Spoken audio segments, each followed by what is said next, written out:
Today we're going to be making a cast concrete grindstone. To do that, I need a form for my concrete. So I bought this at a local hobby store. Used to call these hat boxes, now I think they're just gift boxes. This is what I'm going to use to make my mold.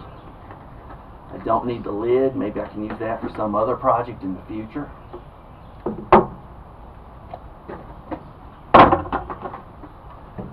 So this is going to be my circular mold for my stone. I find the center for that using a ruler or a yardstick. Find the center of the where you want the axle to go. I'm going to drill that.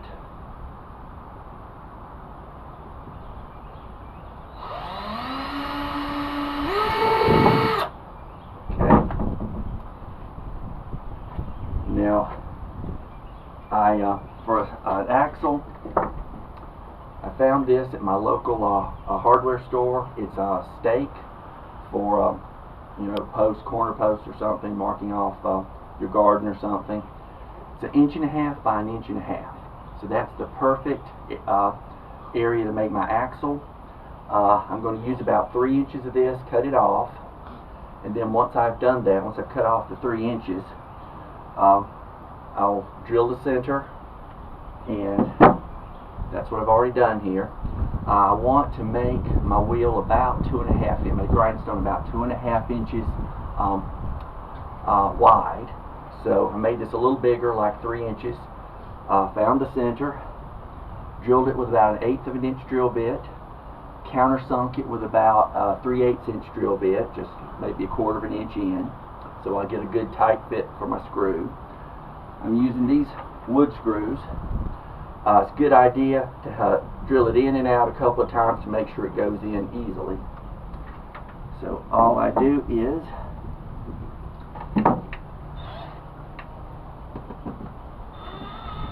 just trying to get the screw started. I fit it in the hole.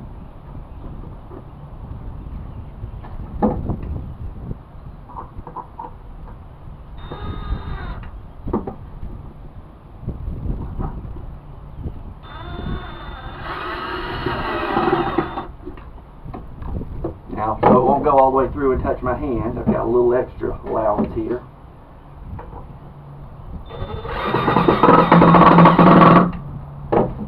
So now I have the center for my mold. Okay, now that we have our mold, I have some sand mix it up according to the instructions, a gallon of water for a 60-pound bag. I'm going to fill my mold up halfway. I want to have about a 2.5 inch thick cast stone. So I'm not quite going to fill it up to the level of my 3-inch center axle. So let me first put enough in where I can start packing it in around the corners.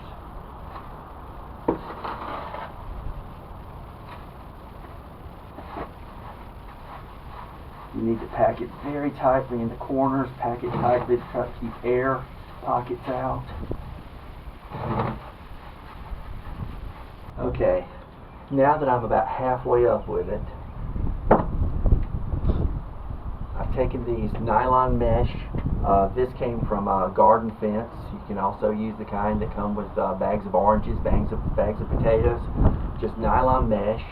Cut it smaller than the circumference or the area of your mold, because you don't want any nylon sticking out the edges.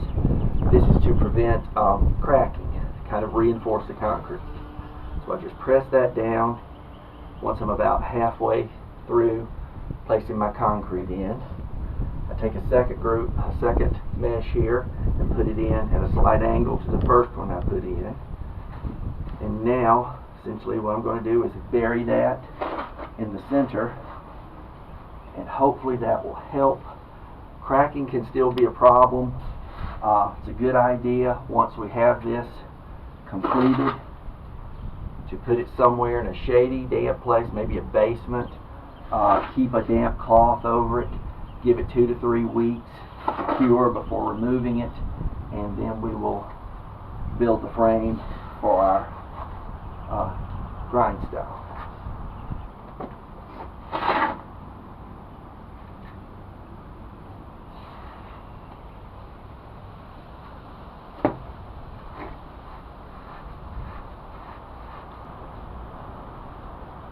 Want to press very hard here, make sure all the air bubbles are out.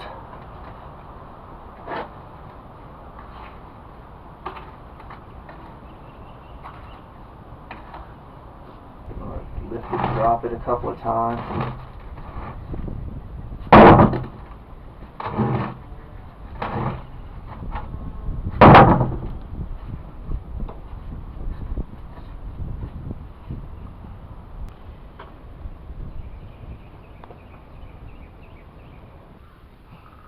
Okay, it's been 3 weeks. Didn't intend for it to go that long, but I think 3 weeks of curing is great. So let's see what we have.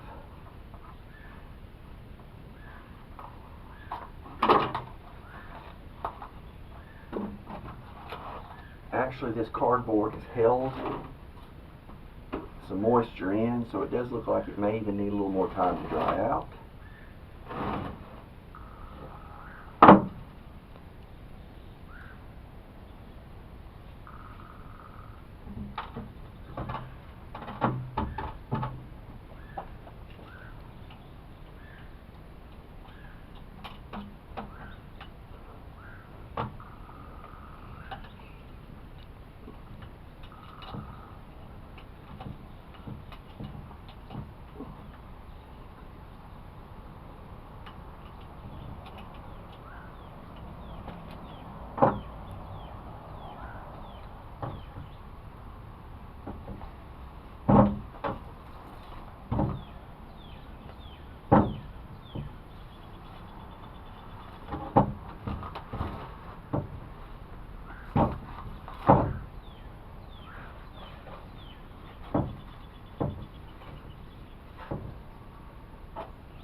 So no cracks at all. It does look like a little moisture's been held in by the cardboard, so I'm going to let it dry a couple more days, and then we'll hook it up to the frame and see how it works. Okay, now we're going to see if the grindstone works. We need a way to mount it.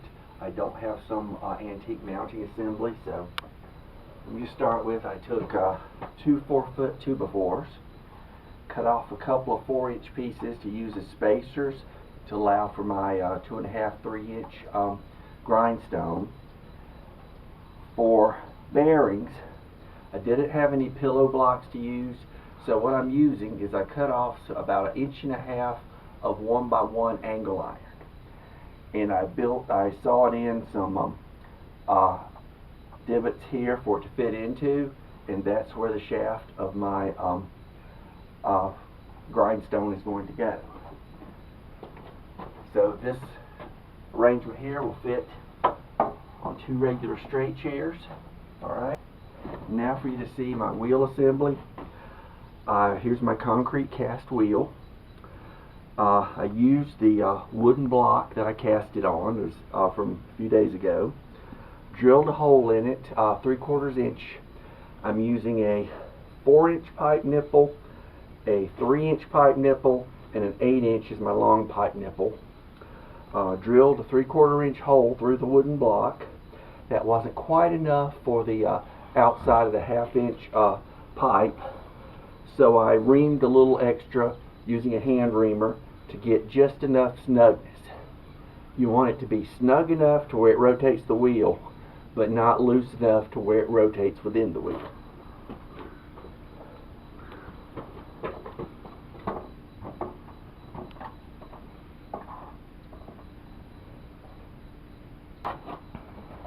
For a seat, I'm using this 1970s mini bike seat.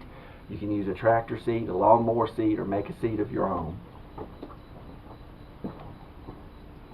For a treadle, again I took about an 18-inch 2-foot piece of 2x4 and another foot, length of my foot, 2x4.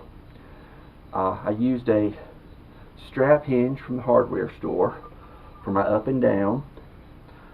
Put an eye screw here at the end, a length of paracord to a carabiner to use for my other pivot point. There we go.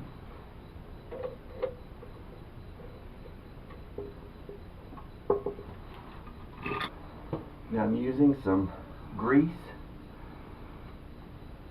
The weight of the wheel itself will hold it into the angle iron pieces.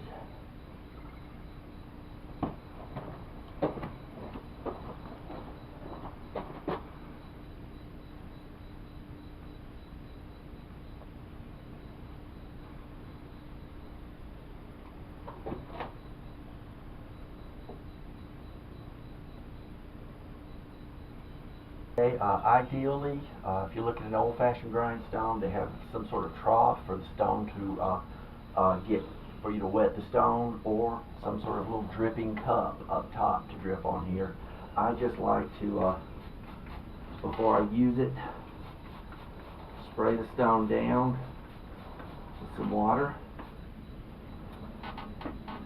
Now I've only had this thing together for a few hours. Ideally, you would adjust it to have things work a little bit more smoothly, but I'm just giving you a basic idea of how this stone works to begin with. Also, another factor with it is it's a little softer, definitely softer than a real stone, so I don't know how long one of these will last. But anyhow, just get it started.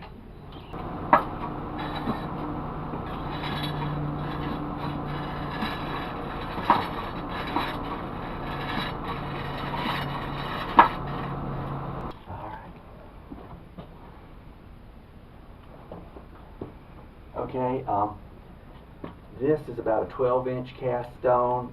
I plan to go to this larger one. I just haven't drilled it yet, so I'll see how this one does.